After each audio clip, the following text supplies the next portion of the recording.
On one random night in the cosmic year of 13,700,000,000 in 2024, or the year of our Lord 2024, or yesterday as the casuals may call it, I was washing the dishes in uninterested fashion while enjoying the existential comfort of watching a Savannah Brown video, until I noticed something by the very gunk of the sink. It was a common rebellious maggot. This maggot, barely deterred by my otherworldly interference, erred and wiggled its way up with their unseemly ring-layered bodies, as if defying its very circumstance, a despondent fate of metamorphosis that would eventually turn into a fly. In a typical manner, I doused what I considered a lethal amount of lukewarm water on the maggot, expecting that the little bugger would drown to its whirlpool of doom. But no less than a minute later, something straight out of an avant-garde film happened. The maggot called on more of its mates. I was beginning to enjoy my dishwashing session here, and now all of a sudden these absolute monstrosities show up. But then in that primal mix of emotions, I began to feel a sense of empathy. How could I, a complete and utterly stupid human being, ever feel remorse for such vomit-inducing creatures? But as I lay down my unbridled attention on these infant creatures, I saw the very scared child inside me. The child I've waltzed on the proverbial dance floor that is existence. The child who I despised, the child I loved, now asking me with arms clutched to my left leg that was superior in any imaginable way than my right leg. Will I ever reach my dreams? In December of 2023, when I was still a smaller yet handsome chap, me, my brother, and my dad were cutting down a moringa tree in our front yard garden that was a house tall. If it was left to grow any longer, it would consume the surrounding power line situated above it. I couldn't be bothered to be a menace to society, nor did my brother, nor my dad. While cutting the tree in haphazard fashion, I suddenly stumbled upon a golden idea, a rare thing in my mind these days. What if I make a video about this experience of cutting down a tree?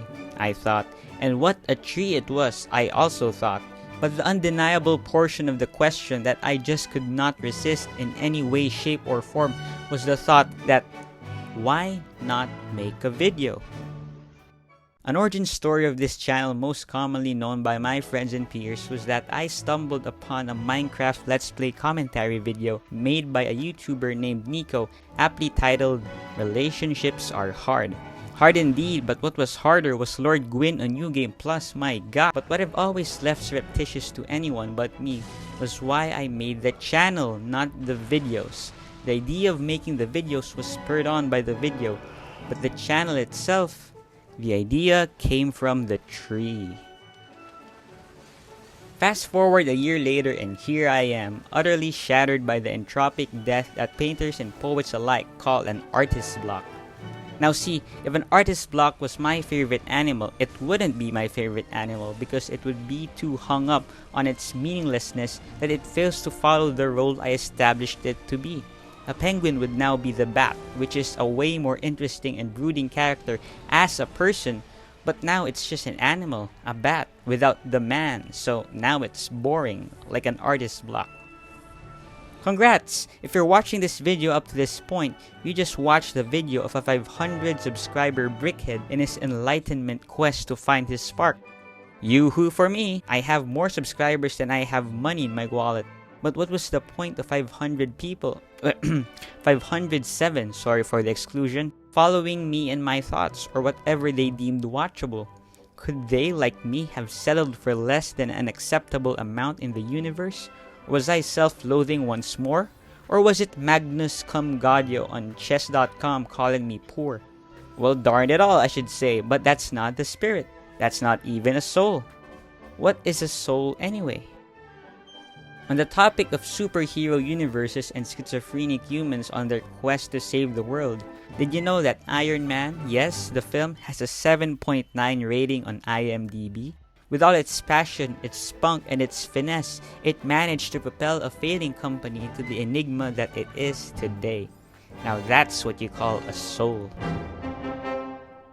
I'm getting bored of making videos now, or at least I was, but I'm starting to get back to it anyway. But let's pretend for the sake of communal pity and say that I am bored even now. Days and nights I was stuck on this static vertigo of philosophical humdrum that pervaded every single aspect of my life. Sure, I did manage to finish the impeccable yet brisk Arcane Season 2 and watch 3 Asian films that just blew me out of my seat. And sure, I got to have the best time of my life with my friends and my mentors, and not to mention replaying Dark Souls for the gazillionth time. But was that what I wanted? Was I happy? Yes and yes. Contrary to unpopular belief, I should have stopped there. I was living life on Cloud 10, if there ever was a Cloud 10. I was playing games, enjoying the pre-Christmas rush, doing workouts, and I was organizing an event on the fly. Of course I was happy. But on one random morning, on random mornings, Mr. Purpose from insurance routinely rang the bell on my gate and said, "If you are not going to pay for your monthly dues, I'm going to have to suffocate you with the worthlessness full of ennui and anxiety at 2 a.m. while you're watching Chrome knows what and thinking about how you're wasting your precious existence." And I said, "Try me." I should not have said that. On a mundanely complete day, assuming that I follow my goody two-shoes productive schedule, I'd read either a borrowed version of Stephen King's On Writing, a memoir of the craft, a gifted book of Yuga by Meek Viking, or a self-bought The Brothers Karamazov. I do have a full list of books I'm reading at the moment right here, but of all these, I prefer reading The Brothers Karamazov most. Whether it be an inflated sense of self-accomplishment that I bought and am reading one of the greatest novels of all time that started the cursed murder mystery genre, or that I'm enjoying the book, there lies a sense within me that I'm not quite picking up on the perceived benefits of experiencing a grand and sweeping semi-theological existentialist masterpiece. In my head, Dostoevsky is a crazed geezer with the mind of a tortured genius, but in reality, he's a self-inflicted alcoholic gambler who was in constant arguments against his wife whom he begged for money in sickening fashion. On the redeeming side of things, he did realize the error of his ways, and in his twilight years, embarked on a journey to return to God. And in that journey, penned the magnum opus that is, The Brothers Karamazov. To give credit to Mr. Dostoevsky, the mad lad thought it best to write this perfection in a single year, before he died. And did he care if I learned something from the book? Heck no, and why would he? He's dead. He simply cared to put all his pent-up scathing emotions on paper just to squeeze something out of his decaying body, lest he be transported to the afterlife with a head full of ideas.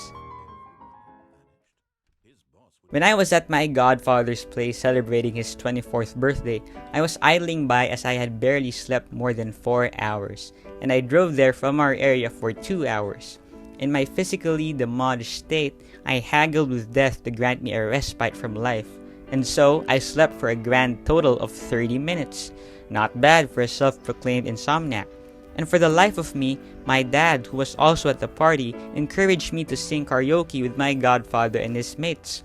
In my head, I knew I wanted to get a drink to quell any looming public embarrassment in me.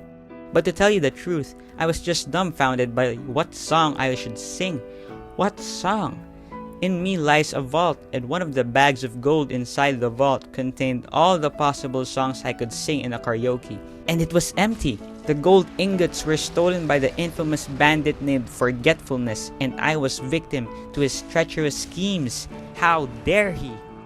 I then sang my rendition of the Queen song, Love of My Life, and to my surprise, it wasn't a screw-all moment. It was, terrifyingly, a confident outburst of mine. I always knew that I was a particularly open and confident buckaroo, but I'd rather be called a poundaroo. After that, I then sang Horse with No Name, a track I would often hear from my favorite No One Asked TV show, Breaking Bad. And I did a soulful yet tired version of the song, to which my dad hummed to with enthusiasm, an enthusiasm I would then start to acquire when I sang my favorite karaoke song, Fly Me to the Moon. Sorry, no surprises, you were too edgy to be sung in public. As one random guy said it best, never give up. There are always tough times regardless of what you do in anything in life. Be able to push through those times and maintain your ultimate goal. Or this other one. Achievement is the knowledge that you have studied and worked hard and done the best that is in you. Success is being praised by others. That is nice but not as important or satisfying. Always aim for achievement and forget about success. But those would be some boring platitudes and they'll kill your hopes for a breathtaking conclusion for this video, so Sometimes the most you could achieve in one day is some immoral, self-congratulatory tittering and managing not to deem your life unworthy of another day. And that's okay. Whatever it takes for you to live another day.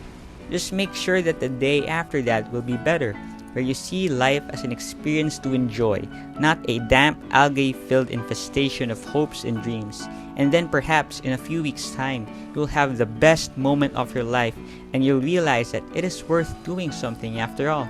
That something is up to you to actualize and tinker your head to. But it would be a finagle if you just copy others, wouldn't it? So why not take ideas and lessons from your own life, which is your own personal documentary, and start? But why should you start? That moment in the karaoke taught me something I thought would come in a different form, perhaps with a singer, or even those brash motivational speakers whose bodies I aspire to have. And that is, just do whatever you want to do. Don't be so caught up in the tangled mishmash thingamajigs of the what-ifs and the how-do-Is. I say, better to get swept up by the clouds than to never have flown at all.